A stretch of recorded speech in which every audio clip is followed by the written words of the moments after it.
Ajit web TV ਨਾਲ ਜੁੜ ਚੁੱਕੇ ਸਾਰਿਆਂ ਦਾ ਸਵਾਗਤ ਹੈ ਜੀ। ਮੈਂ ਕੈਲਗਰੀ ਤੋਂ ਜਸਜੀਤ ਸਿੰਘ ਧਾਮੀ ਇੱਕ ਵਿਸ਼ੇਸ਼ ਰਿਪੋਰਟ ਦੇ ਨਾਲ ਹਾਜ਼ਰ ਹੋ ਰਿਹਾ।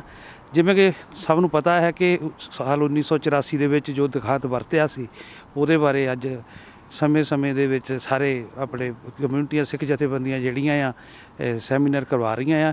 ਇਸੇ ਤਰ੍ਹਾਂ ਜੂਨ 84 ਦੇ ਸਮੂਹ ਸ਼ਹੀਦਾਂ ਦੀ ਯਾਦ ਵਿੱਚ ਵਿਚਾਰ ਪ੍ਰਵਾਹ ਜਿਹੜਾ ਆ ਨਸਲਕੁਸ਼ੀ ਦੀ ਮਾਨਸਿਕਤਾ ਬਾਰੇ 1984 ਦੇ ਜਿਹੜਾ ਜੋ ਵਾਪਰਿਆ ਉਹਦੇ ਬਾਰੇ ਅੱਜ ਕਰਵਾਇਆ ਗਿਆ ਆ ਅਤੇ ਅਸੀਂ ਉੱਥੇ ਪਹੁੰਚੇ ਹਾਂ ਜੀ ਕਵਰੇਜ ਵਾਸਤੇ। ਚਲੋ ਲੈ ਕੇ ਚੱਲਦੇ ਹਾਂ ਜੀ ਤੁਹਾਨੂੰ ਮੇਨ ਹਾਲ ਦੇ ਵਿੱਚ ਜਿੱਥੇ ਇਹ ਪ੍ਰੋਗਰਾਮ ਲਿਖਿਆ ਗਿਆ। ਸਾਰੀ ਸੰਗਤ ਨੂੰ ਆਈ ਹੋਈ ਮੇਰੇ ਵੱਲੋਂ ਵਾਹਿਗੁਰੂ ਜੀ ਕਾ ਖਾਲਸਾ ਵਾਹਿਗੁਰੂ ਜੀ ਕੀ ਫਤਿਹ। ਜਿੱਦਾਂ ਮੇਰੇ ਭਰਾ ਕਹਿ ਗਏ ਨੇ, ਅੱਜ ਆਪਾਂ ਤੀਸਰੇ ਘੱਲੂਘਾਰੇ ਸ਼ਰਧਾਂਜਲੀ ਦੇਣ ਲਈ ਇੱਥੇ ਪਹੁੰਚੇ ਹੋਏ ਹਾਂ। ਇਹ ਘੱਲੂਘਾਰਾ ਬਹੁਤ ਰੀਸੈਂਟ ਸੀਗਾ, ਇਸ ਕਰਕੇ ਸਾਡੇ ਮਨਾਂ ਵਿੱਚ ਵੀ ਵਸਿਆ ਹੋਇਆ ਵਾ। ਕਈਆਂ ਦੇ ਪਰਿਵਾਰ ਵਾਲਿਆਂ ਦੀ ਜਾਨ ਵੀ ਗਈ ਹੋਈ ਆ, ਸਾਰਿਆਂ ਨੂੰ ਕਿਸੇ ਨਾ ਕਿਸੇ ਤੌਰ 'ਤੇ ਇਹਦਾ ਇੰਪੈਕਟ ਵੀ ਹੋਇਆ ਵਾ। ਇਸ ਕਰਕੇ ਇਹਦੇ ਬਾਰੇ ਸੋਚਣਾ, ਇਹਦੇ ਬਾਰੇ ਖਿਆਲਾਤ ਕਰਨੀ ਅਤੇ ਪਤਾ ਕਰਨਾ ਕਿ ਕਿਉਂ ਹੋਇਆ ਸੀਗਾ, ਕਿਵੇਂ ਕਰਾਇਆ ਗਿਆ, ਉਹਦੇ ਬਾਰੇ ਚਰਚਾ ਬਹੁਤ ਜ਼ਰੂਰੀ ਹੈ। ਇਸ ਕਰਕੇ ਆਪਾਂ ਸਾਰੇ ਇਕੱਠੇ ਹੋਏ ਹਾਂ। ਇਹ ਤੋਂ ਪਹਿਲਾਂ ਕਿ ਆਪਾਂ ਹੋਰ ਅੱਗੇ ਸ਼ੁਰੂਆਤ ਕਰੀਏ ਅਤੇ ਆਪਾਂ ਪ੍ਰੋਗਰਾਮ ਦੀ ਸਟਾਰਟ ਕਰੀਏ, ਮੈਂ ਆਪਣੇ ਮਹਿਮਾਨ ਜੋ ਐਡਮਿਟਡ ਹੋਏ ਹੋਏ ਨੇ ਸਰਦਾਰ ਗੁਰਜੋਤ ਸਿੰਘ ਜੀ, ਸ਼੍ਰੋਮਣੀ ਅਕਾਲੀ ਦਲ ਯੂਥ ਦੇ ਪ੍ਰਧਾਨ ਨੇ, ਮੈਂ ਚਾਹੁੰਦਾ ਕਿ ਇਹ 2 ਮਿੰਟ ਆਉਣ, ਆਪਣੇ ਵਿਚਾਰ ਸਾਂਝੇ ਕਰਨ ਕੈਲਗਰੀ ਦੀ ਸੰਗਤ ਨਾਲ। ਪਲੀਜ਼ ਆਓ ਜੀ। ਪਰਮ ਸਤਿਕਾਰਯੋਗ ਗੁਰੂ ਰੂਪ ਖਾਲਸਾ ਜੀ, ਮੈਂ ਆਪ ਜੀ ਨੂੰ ਨਿਮਰਤਾ ਸਹਿਤ ਫਤਿਹ ਅਰਜ਼ ਕਰਦਾ। ਵਾਹਿਗੁਰੂ ਜੀ ਕਾ ਖਾਲਸਾ ਵਾਹਿਗੁਰੂ ਜੀ ਕੀ ਫਤਿਹ। ਪਹਿਲਾਂ ਤਾਂ ਮੈਂ ਬਹੁਤ ਧੰਨਵਾਦੀ ਹਾਂ ਜਿਹੜੇ ਪ੍ਰਬੰਧਕ ਨੌਜਵਾਨ ਨੇ, ਜਿਨ੍ਹਾਂ ਨੇ ਇਹ ਉਪਰਾਲਾ ਕੀਤਾ ਹੈ ਕਿ ਆਪਾਂ ਜਿਹੜਾ ਜੂਨ ਦੇ ਵਿੱਚ ਸਿੱਖ ਕੌਮ ਤੇ ਘੱਲੂਘਾਰਾ ਹੋਇਆ ਹੈ, ਉਸ ਦਿਨ ਨੂੰ ਆਪਾਂ ਅੱਜ ਯਾਦ ਕਰ ਰਹੇ ਹਾਂ। ਪਰ ਮੈਂ ਆਪ ਜੀ ਦੇ ਚਰਨਾਂ ਦੇ ਵਿੱਚ ਇੱਕ ਬੇਨਤੀ ਜ਼ਰੂਰ ਕਰਦਾ। ਇਹ ਦਿਨ ਆ ਜਿਹੜਾ, ਇਹ ਕੋਈ ਰਾਕਟ ਸਾਇੰਸ ਤਾਂ ਹੈ ਨਹੀਂ। ਸਿੰਪਲ ਗੱਲ ਹੈ ਕਿ ਹਿੰਦੁਸਤਾਨ ਦੀ ਹਕੂਮਤ ਨੇ ਸਿੱਖ ਕੌਮ ਦੇ ਸਰਵਉੱਚ ਧਾਰਮਿਕ ਸਥਾਨ ਦੇ ਉੱਤੇ ਅਟੈਕ ਕੀਤਾ ਹੈ। ਆਪਾਂ ਲਗਾਤਾਰ ਆਪਣੇ ਸਕਾਲਰਾਂ ਦੀਆਂ, ਆਪਣੇ ਜਿਹੜੇ ਐਂਟੀ ਵੀ ਰਹੇ ਆ ਉਹਨਾਂ ਦੀਆਂ ਵੀ ਸਾਰੀਆਂ ਆਪਾਂ ਗੱਲਾਂ ਬਾਤਾਂ ਸੁਣਦੇ ਆ ਰਹੇ ਹਾਂ। ਪਰ ਮੈਂ ਤੁਹਾਡੇ ਚਰਨਾਂ ਦੇ ਵਿੱਚ ਇੱਕ ਬੇਨਤੀ ਕਰਦਾ। 2 ਚੀਜ਼ਾਂ ਹੁੰਦੀਆਂ ਨੇ, ਇੱਕ ਹੁੰਦਾ ਕਿਸੇ ਚੀਜ਼ ਨੂੰ ਜਾਣ ਲੈਣਾ, ਇੱਕ ਹੁੰਦਾ ਕਿਸੇ ਚੀਜ਼ ਨੂੰ ਜਾਣ ਕੇ ਉਹਦੇ ਉੱਤੇ ਵਰਕ ਕਰਨਾ, ਕੰਮ ਕਰਨਾ। ਅਸੀਂ ਲਗਾਤਾਰ ਇਹਨੂੰ ਜਾਣਨ ਦੀ ਕੋਸ਼ਿਸ਼ ਕਰ ਰਹੇ ਹਾਂ, ਪਰ ਇਹਦੇ ਤੇ ਜਿਹੜਾ ਕੋਈ ਵਰਕ ਕਰਦਾ ਹੈ ਉਹਦੇ ਤੇ ਅਸੀਂ ਕਿੰਤੂ ਪਰੰਤੂ ਕਰਦੇ ਹਾਂ। ਆਪਾਂ ਸਾਰੀ ਪਰਿਵਾਰਕ ਤੌਰ ਤੇ ਬੈਠੇ ਹਾਂ, ਕੋਈ ਕਾਂਗਰਸੀ ਹੋਵੇ, ਕੋਈ ਅਕਾਲੀ ਹੋਵੇ, ਮੈਂ ਅਕਾਲੀ ਦਲ ਅੰਮ੍ਰਿਤਸਰ ਨਾਲ ਸੰਬੰਧਿਤ ਰੱਖਦਾ, ਕੋਈ ਕਿਸੇ ਪਾਰਟੀ ਨਾਲ ਸੰਬੰਧ ਰੱਖਦਾ ਹੋਵੇ, ਪਰ ਆਪਾਂ ਨੂੰ ਸਾਰਿਆਂ ਨੂੰ ਇਸ ਗੱਲ ਦਾ ਗਿਆਨ ਹੈ। ਪਿੰਡਾਂ ਦੇ ਵਿੱਚ ਬੁੜੀਆਂ ਕੰਮ ਕਰਦੀਆਂ ਨੇ, ਇੱਕ ਘਰ ਦੇ ਵਿੱਚ 2 ਬੀਬੀਆਂ ਨੇ। ਇੱਕ ਬੀਬੀ ਅੰਮ੍ਰਿਤ ਵੇਲੇ ਉੱਠਦੀ ਹੈ, ਸਵੇਰੇ 4 ਵਜੇ ਤੋਂ ਲੈ ਕੇ ਸ਼ਾਮ ਦੇ 8 ਵਜੇ ਤੱਕ ਕੰਮ ਕਰਦੀ ਹੈ। ਉਹਦੇ ਕੋਲੋਂ ਨੁਕਸਾਨ ਹੁੰਦੇ ਨੇ, ਤੌੜੀ ਜ਼ਰੂਰ ਫੁੱਟਦੀ ਹੈ। ਜੇ ਹਰ ਰੋਜ਼ ਨਹੀਂ ਫੁੱਟਦੀ ਤਾਂ 5-10 ਦਿਨਾਂ ਬਾਅਦ ਫੁੱਟਦੀ ਹੈ। ਪਰ ਇੱਕ ਬੀਬੀ ਉਹ ਹੈ ਜਿਹੜੀ 10 ਦਿਨਾਂ ਬਾਅਦ ਘੰਟਾ 2 ਘੰਟੇ ਕੰਮ ਕਰਦੀ ਹੈ। ਉਹ ਸੁਪਰਵਿਜ਼ਨ ਹੀ ਕਰਦੀ ਹੈ। ਉਹਦਾ ਕੰਮ ਕੀ ਹੈ ਵੀ ਜਿਹੜੀ ਬੀਬੀ ਕੰਮ ਕਰਦੀ ਹੈ ਉਹਦੀ ਜਿਹੜੀ ਤੌੜੀ ਫੁੱਟਦੀ ਹੈ ਉਹਨੂੰ ਕਾਊਂਟ ਕਰਨਾ, ਉਹਦੇ ਤੇ ਕਿੰਤੂ ਪਰੰਤੂ ਕਰਨਾ। ਮੈਂ ਤੁਹਾਡੇ ਚਰਨਾਂ 'ਚ ਬੇਨਤੀ ਕਰਦਾ, ਸ਼੍ਰੋਮਣੀ ਅਕਾਲੀ ਦਲ ਅੰਮ੍ਰਿਤਸਰ ਦੇ ਪ੍ਰਧਾਨ ਸਰਦਾਰ ਸਿਮਰਨਜੀਤ ਸਿੰਘ ਮਾਨ ਨੇ ਕਰੋੜਾਂ ਗਲਤੀਆਂ ਕੀਤੀਆਂ ਹੋਣਗੀਆਂ, ਪਰ ਇੱਕ ਗਲਤੀ ਨਹੀਂ ਕੀਤੀ ਕਿ ਤੁਹਾਡੀ ਪੱਗ ਦਿੱਲੀ ਦਰਬਾਰ ਦੇ ਸਾਹਮਣੇ ਨੀਵੀਂ ਨਹੀਂ ਕੀਤੀ। ਇਹ ਚੀਜ਼ ਨੂੰ ਸਾਰੀਆਂ ਪਾਰਟੀਆਂ ਦੇ ਲੀਡਰ, ਮੈਂ ਇੰਡੀਵਿਜੂਅਲ ਤੌਰ ਤੇ ਦੇਖਿਆ, ਸਾਰੇ ਹੀ ਸਤਿਕਾਰ ਕਰਦੇ।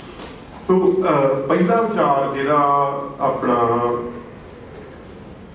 ਘੱਲੂਘਾਰੇ ਦੇ ਸੰਬੰਧ ਦੇ ਵਿੱਚ ਇਹ ਹੈ ਵੀ ਦੋ ਤਰ੍ਹਾਂ ਦੀਆਂ ਇਤਿਹਾਸ ਦੇ ਵਿੱਚ ਘਟਨਾਵਾਂ ਵਾਪਰਦੀਆਂ। ਇੱਕ ਹੁੰਦੀਆਂ ਜਿਨ੍ਹਾਂ ਨੂੰ ਆਪਾਂ ਇਤਿਹਾਸਕ ਘਟਨਾਵਾਂ ਕਹਿੰਦੇ ਹਾਂ, ਜਿਹੜੀਆਂ ਆਮ ਜਿਵੇਂ ਟ੍ਰਾਂਸਫਰ ਆਫ ਪਾਵਰ ਹੋ ਗਈ, 1947 ਵਾਪਰ ਗਿਆ, ਜਾਂ ਇੱਕ ਰਾਜਾ ਚਲਿਆ ਗਿਆ, ਜਾਂ ਇੱਕ ਜੰਗ ਹੋਈ ਉਹਦੇ 'ਚ ਇੱਕ ਧਿਰ ਹਾਰ ਗਈ ਦੂਜੀ ਜਿੱਤ ਗਈ। 1984 ਇਹੋ ਜਿਹੀ ਸਧਾਰਨ ਇਤਿਹਾਸਕ ਘਟਨਾ ਨਹੀਂ ਹੈ। ਇਹ ਇੱਕ ਮਹਾਂ ਇਤਿਹਾਸਕ ਘਟਨਾ ਤੇ ਮਹਾਂ ਇਤਿਹਾਸ ਕੀ ਹੁੰਦਾ ਵੀ ਜਿਹਦੇ ਵਿੱਚ ਜਦੋਂ ਕੋਈ ਮਹਾਂ ਇਤਿਹਾਸਕ ਘਟਨਾ ਵਾਪਰਦੀ ਹੈ ਉਹਦੇ ਤੋਂ ਬਾਅਦ ਕਿਸੇ ਕਮਿਊਨਿਟੀ ਦਾ ਜਿਹਦੇ ਨਾਲ ਉਹ ਵਾਪਰਦੀ ਹੈ ਉਹਦਾ ਸੋਚਣ ਦਾ, ਉਹਦਾ ਜ਼ਿੰਦਗੀ ਜਿਉਣ ਦਾ, ਉਹਦਾ ਆਪਦੇ ਆਲੇ ਦੁਆਲੇ ਨਾਲ ਸੰਬੰਧ, ਉਹ ਸਾਰਾ ਕੁਝ ਸਦਾ ਵਾਸਤੇ ਬਦਲ ਜਾਂਦਾ।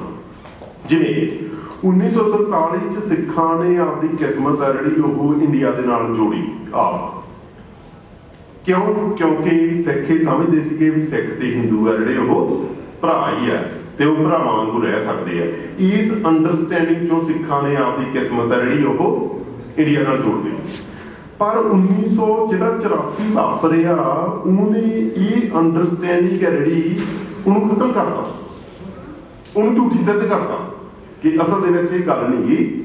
ਅਸਲ ਦੇ ਵਿੱਚ ਜਿਹੜਾ ਇੱਕ ਬਹੁਤ ਡੂੰਘਾ ਵੈਰ, ਜਿਹਨੂੰ ਅਫਸਰ ਹਸਨ ਰੰਧਾਵਾ ਨੇ 5 ਸਦੀਆਂ ਦਾ ਵੈਰ ਕਿਹਾ, ਉਹ ਬਹੁਤ ਡੂੰਘਾ ਵੈਰ ਚੱਲ ਰਿਹਾ ਤੇ ਉਸੇ ਸਦੀਆਂ ਪੁਰਾਣੇ ਵੈਰ ਦਾ ਨਤੀਜਾ ਜਿਹੜਾ ਉਹ 1984 ਦੇ ਵਿੱਚ ਸ੍ਰੀ ਦਰਬਾਰ ਸਾਹਿਬ ਤੇ ਹਮਲੇ ਦੇ ਰੂਪ 'ਚ ਤੇ ਜਿਹੜੀ ਸਿੱਖਾਂ ਦੀ ਨਸਲਕੁਸ਼ੀ ਹੋਈ ਉਹਦੇ ਰੂਪ ਦੇ ਵਿੱਚ ਸਾਡੇ ਸਾਹਮਣੇ ਆਇਆ। ਸੋ ਪਹਿਲੀ ਬੇਨਤੀ ਤਾਂ ਦੂਜੀ ਬੇਨਤੀ ਮੈਂ ਇੱਕ ਜਿਹੜੀ ਥੋੜੀ ਜਿਹੀ ਉਹ ਗੱਲ ਟੇਢੀ ਆ ਉਹ ਮੈਂ ਕਰਨੀ ਚਾਹੁੰਦਾ ਬਈ ਮੈਂ ਇਹ ਬਹੁਤ ਜ਼ਿਆਦਾ ਚੰਗੀ ਤਰ੍ਹਾਂ ਇਹ ਮਹਿਸੂਸ ਕਰਦਾ ਤੇ ਯਕੀਨ ਕਰਦਾ ਇਸ ਗੱਲ ਤੇ ਕਿ ਅੰਡਰਸਟੈਂਡਿੰਗ ਹੈ ਜਿਹੜੀ ਬੰਦੇ ਦੀ ਉਹ ਉਹਦੇ ਐਕਸ਼ਨ ਨਾਲੋਂ ਜ਼ਿਆਦਾ ਪਾਵਰਫੁਲ ਹੁੰਦੀ। ਇਹ ਗੱਲ ਬਿਲਕੁਲ ਪੁੱਠੀ ਹੈ। ਆਮ ਕਰਕੇ ਆਪਾਂ ਕਹਿੰਦੇ ਹਾਂ ਜਿਹੜਾ ਐਕਸ਼ਨ ਹੈ, ਕਰਮ ਹੈ ਜਿਹੜਾ ਉਹ ਇੰਪੋਰਟੈਂਟ ਆ, ਅੰਡਰਸਟੈਂਡਿੰਗ ਇੰਪੋਰਟੈਂਟ ਹੁੰਦੀ ਨਹੀਂ।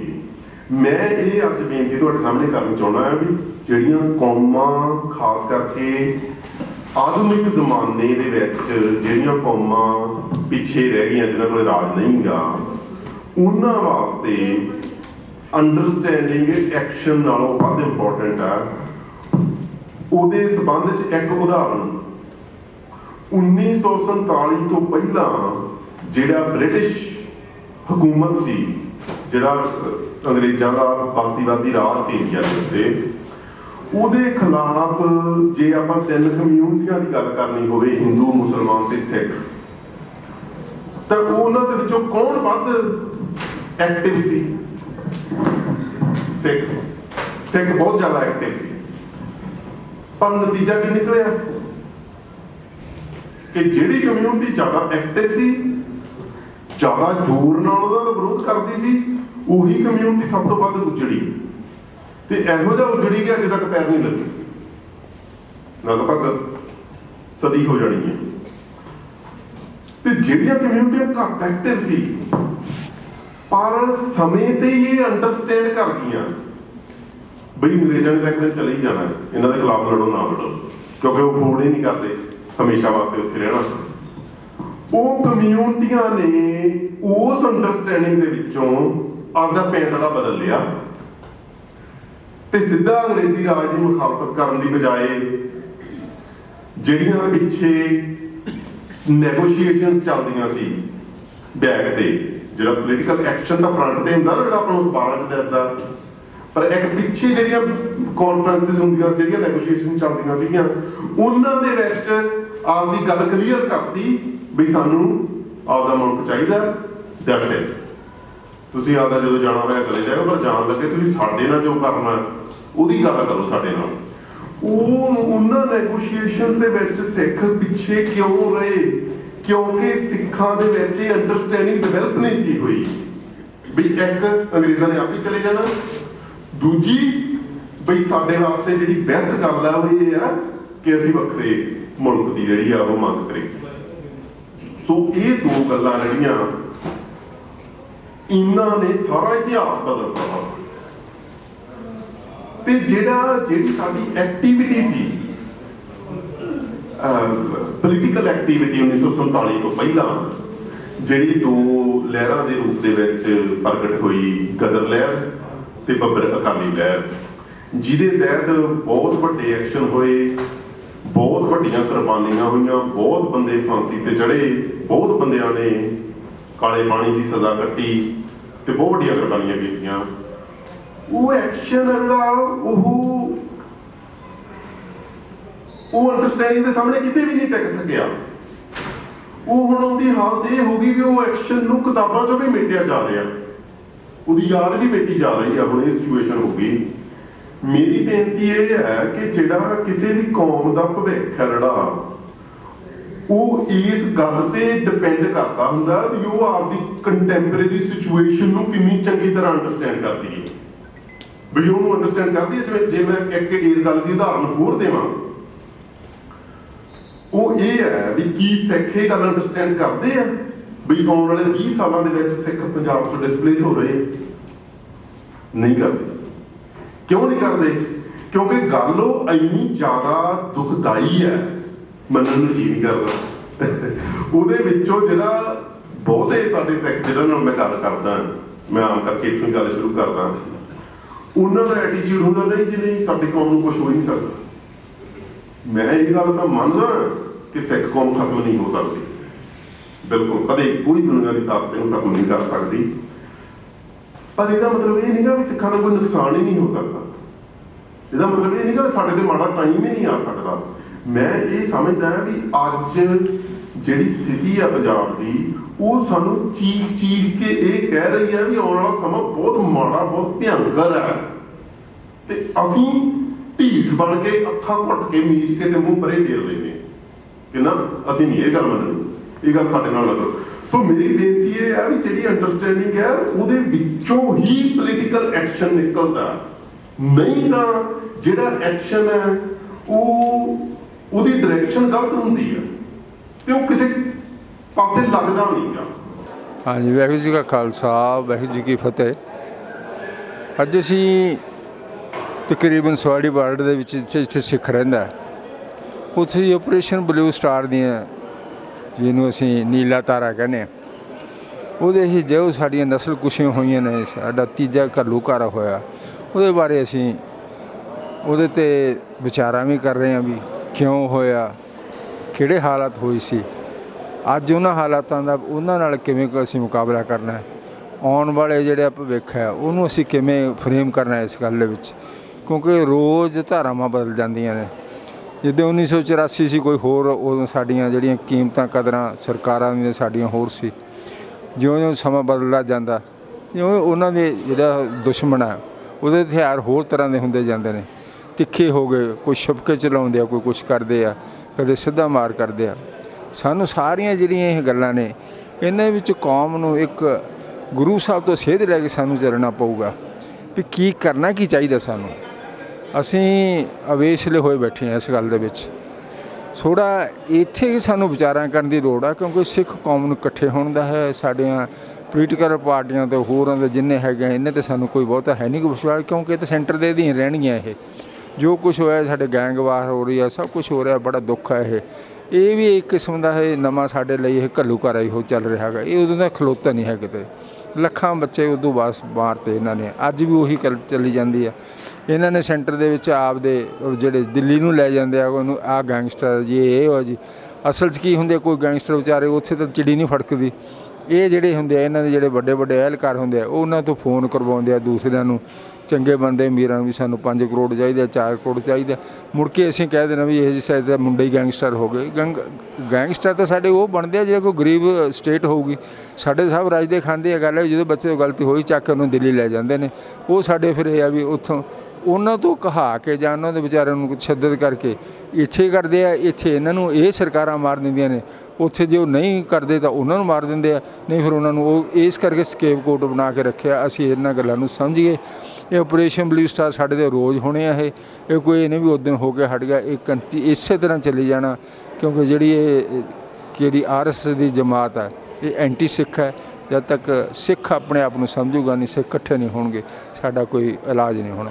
इन्नी गल्लां मैं सारे कम्यूनिटी ने सारिਆਂ ਨੂੰ ਸਭ ਨੂੰ मैं ये करदा परमात्मा बख्शे सानू, परमात्मा ये सानू वाहिगुरू बचा सकदा। जग चलन दा रख लै अपनी किरपा धार, जित द्वारे उभरे तिते लियो वार, सतगुर सुख विखा लिया सच्चा शब्द विचार, नानक अवर न सूझाई हर बिन बख्शन हार। गुरु भी बख्शे दा बख्शे, बंदा कोई कस नहीं करता। वाहिगुरू जी का खालसा, वाहिगुरू जी की फतेह। हाँ जी, वाहिगुरू जी का खालसा, वाहिगुरू जी की फतेह। कैलगरी विखे जैंसल सेंटर है, उत्थे एक प्रोग्राम लिखा गया सी जिस दे मुख बुलारे सीगे प्रोफैसर प्रभ शरणबीर सिंह जो सरी दे विच पढ़ाउंदे ने, वो शामिल होए सी ते सबजैक्ट इहदा सीगा प्रोग्राम दा जिहड़ा 1984 ਦੇ ਵਿੱਚ ਸਾਡੇ ਨਾਲ ਜੂਨ ਦੇ ਮਹੀਨੇ ਭਾਰਤੀ ਹਕੂਮਤ ਨੇ ਹਮਲਾ ਕੀਤਾ ਸੀ ਉਸ ਘੱਲੂ ਘਾਰੇ ਦੀ ਯਾਦ ਦੇ ਵਿੱਚ, ਉਹਦੇ ਪਿੱਛੇ ਕਿਹੜੀ ਮਾਨਸਿਕਤਾ ਕੰਮ ਕਰਦੀ ਸੀ। ਅੰਤਰਰਾਸ਼ਟਰੀ ਤੌਰ 'ਤੇ ਜਿਹੜਾ ਉਹਨੂੰ ਬਾਚਿਆ ਗਿਆ ਵੀ ਹੋਰ ਕੌਮਾਂ ਨਾਲ ਇਹ ਵਾਪਰੇ ਜਿਹੜੇ ਹੋਲੋਕੌਸਟ, ਖਾਸ ਤੌਰ 'ਤੇ ਯਹੂਦੀਆਂ ਨਾਲ ਜਿਹੜਾ ਹੋਇਆ ਅਤੇ ਸਿੱਖਾਂ ਨਾਲ ਹੋਇਆ, ਉਹਦੇ ਪਿੱਛੇ ਜਿਹੜੀ ਕਿਸੇ ਇੱਕ ਕਮਿਊਨਿਟੀ ਦੇ ਵਿੱਚ ਜਿਹੜੀ ਕਿਹੜੀ ਇੰਪਲਸ ਜਿਹੜੀ ਉਹ ਕੰਮ ਕਰਦੀ ਹੁੰਦੀ ਹੈ ਅਤੇ ਉਹ ਤਾਂ ਇਹੋ ਜਿਹੇ ਵਰਤਾਰੇ ਜਿਹੜੇ ਵਾਪਰਦੇ ਨੇ। ਇਸ ਵਿਸ਼ੇ 'ਤੇ 1 ਘੰਟੇ ਦਾ ਉਹਨਾਂ ਨੇ ਲੈਕਚਰ ਕੀਤਾ। ਉਸ ਤੋਂ ਬਾਅਦ 1 ਘੰਟਾ ਉਹਨਾਂ ਨੇ ਨਾਲ ਜਿਹੜੇ ਨੇ ਸਵਾਲ ਜਵਾਬ ਜਿਹੜੇ ਉਹਦੇ ਲੈਕਚਰ ਦੇ ਨਾਲ ਸੰਬੰਧਿਤ ਸੀਗੇ, ਸੰਗਤ ਵੱਲੋਂ ਜਿਹੜੇ ਸ਼ੰਕੇ ਵਿਅਕਤ ਕੀਤੇ ਜਾਂਦੇ ਨੇ ਜਾਂ ਹੋਰ ਸਵਾਲ ਉਹਨਾਂ ਨੂੰ ਪੁੱਛੇ ਗਏ ਨੇ, ਉਸ ਤਰ੍ਹਾਂ ਦਾ ਇਹ 2 ਘੰਟੇ ਦਾ ਪ੍ਰੋਗਰਾਮ ਕੈਲਗਰੀ ਦੇ ਵਿੱਚ ਕੀਤਾ ਗਿਆ ਅਤੇ ਜਿਹਦੇ ਵਿੱਚ ਸੰਗਤ ਵੱਲੋਂ ਪੂਰੀ ਤਰ੍ਹਾਂ ਹਾਜ਼ਰੀ ਲਵਾਈ ਗਈ।